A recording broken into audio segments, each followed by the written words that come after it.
Dear seeker, congratulations of taking the big step in your journey towards happiness.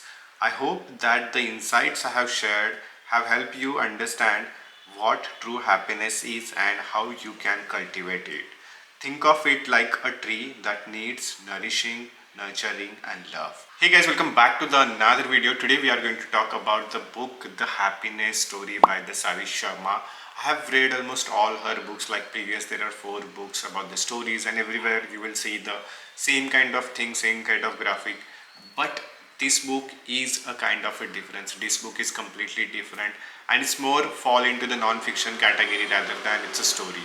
So let's deep dive into and let's understand what are my key learnings and what I think about this book. So here are few learnings that really helped me to understand this book and that definitely helpful for you. First thing is how to be more self-aware. So she has shared some of the points that how you can become a self-aware in life and why it is important to become a self-aware. Like once you become a self-aware in the life, then lot of things gets more clear. Lot of things, you will have understanding about the life and how you should know about it, how you should feel about it, how high acceptance is important. So self-awareness is one of the important journey to understand, to cultivate happiness in your life. So in the self-awareness she shared one of the definition is self-awareness plus self-love is equal to happiness, and I truly agree with that. Like if you have read the book The Four Agreement, which is one of my favorite book, that book also talks about why it is important to become self-aware about your thoughts, about what you do, about your mind, about your the process, everything you need to understand that is come under the process of the self-awareness. So it's really important to be a part or to understand why self-awareness is important. Obviously it not comes that easy, it comes with experience, it comes with certain conditions, but at least you can practice self-awareness and you can at least the more you read the more you understand. As we say, the self-awareness is a kind of that one of the key ingredient to happiness. The more you understand yourself, the more you will understand the world and the more you will able to get happiness within. One thing I learned from this book is about the self-love. Like when you see on the internet, on the social media, like everyone talks about the self-love, you should do this, you should do this, then you will get self-love, then you will have self-love, you will start loving yourself. But what is the actually the self-love? That is the most important thing that you need to understand. And she shared some of the key ingredients about the self-love. Like the starting point is all about it's a trap. First of all, let's clear up some misconceptions. Self-love is not just a bubble bath, inspirational quotes, or the new pair of shoes. Many of these things are the exact opposite of what we really need to look internally and take care of ourselves. So she shared, like first she cleared the misconception what is the self-love is not about, because we usually feel like on the social media everyone whatever they share about the self-love, it is more about you should buy this, you should do this. Obviously that can give you some kind of happiness, but self-love is not exactly about that. So in this chapter she shared some of the key ingredients how to understand the self-love, what is exactly the self-love, how to practice the self-love. That is going to helpful to you real. Like this is one of my favorite chapter. Like she has not shared some of the generic information on the internet. Obviously some might content, but it's not exactly the way I thought about it. So self-love is one of my favorite chapter in this book. The third thing I liked from this book is the gratitude. Like gratitude is everything. I usually follow gratitude everywhere I go, and gratitude is something that you should have and you should build within, because that is going to help you a lot to build a sustainable life, to build a great life.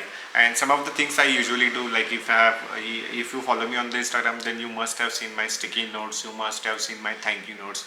Like whenever I go to the hotel, whenever I go anywhere, then I put the thank you note for the waiter, I put the thank you note for the the person who is doing the service. I usually put that thank you sticky notes for that, and she shared the same exact things which resonate with me.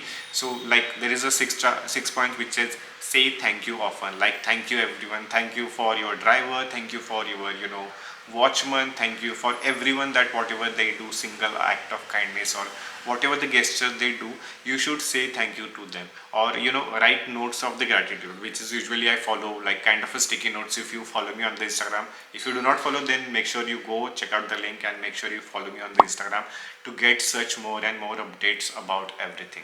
So thank you note is something that is really important in my life as well, and I usually try to put thank you note everywhere I go. I usually carry the sticky notes packet with me and a pen, so whenever I go anywhere I try to write some gratitude, I try to send send some positivity. I just leave that note there, so whenever that person reads, they should feel good. So that is the gratitude kind of thing that you should understand, and you should definitely follow gratitude in your life. Next thing I really liked when she's talk about giving back. Like giving back is really important.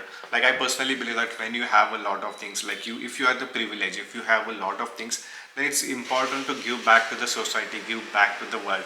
If you can do a lot of things, then think about this as a giving back. Like if you have some extra, then there is a not, harm to give back to the society, give back to the people who did something great for you, give back to without any condition, which usually I also follow. Like there are so many things I have did for so many children, so many learnings I have shared with so many YouTubers, not only on the online world, but I do a lot of things offline as well. And giving back and thinking about sustainability is really important. And giving back is something that is gonna help you a lot to feel you happiness within, because this book is more about the happiness story and how to find happiness in your life. So obviously this, at some point this book might feel little bit of generic, that you have read almost all of this somewhere on the internet, or you will come across all of these points somewhere on the internet. But these are the few points that I personally feel that you should learn, you should understand, and you should start acting on. Next point I really loved is boundaries, family, and the friendship. So like this chapter comes at the end of the like second last point, where she talks about why boundaries are important, why boundaries are yourself, for your partner, for your family are important, because boundaries are literally help you to keep your happiness within. Like if you are a kind of person who shares everything with everyone, then you will always be that person who is always going to get into the gossip, who is always going to get into the gossip culture, and you will not get have the kind of happiness you wanted. So if you want happiness, that's really important to keep the boundary within. Like this is your limit, and you cannot go beyond that limit, whether that is a friendship, whether that is a family, whether that is a partner, whether that is anything you wanted to do. So you should have your limit, you should know your limit. And if you don't know the limit, then try to figure out at what point you feel little bit of anxiety, at what point you feel little bit of angriness. So that is the point where your boundary stands. So whenever you do something, or whenever you are going to do something, try to figure out, try to restrict yourself till that boundary. Don't try to cross that boundary. Then and then only these boundaries, this happiness will going to help you a lot, because now you know your boundary, that you know that if you are not going to cross it, then you will never get into the angry mode, you will never going to feel sad, you will always feel safe, or you will always feel happy, because you are under your circumstances, under your boundaries. So boundaries, building with the family, building with the friendship is really important. Where she talk about the cycle of desire and the suffering. So life is like a sign, there is always ups and downs, and the desire and suffering is a kind of two sides of the one kind. Like when you desire something, then you might get into the suffering. If you do not desire something, then you might get into the suffering as well. So I feel like this is same sides of the one coin.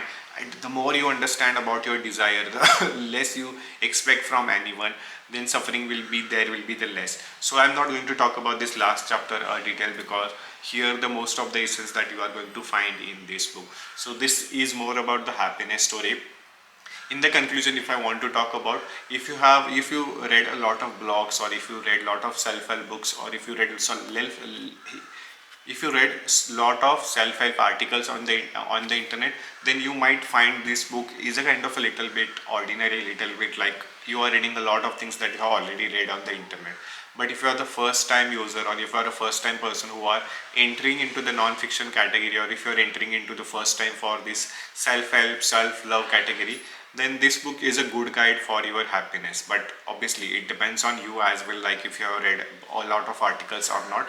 So I will suggest you, if you are the first time user for the self-love or the happiness, then you should definitely read the happiness story, which will definitely a good book.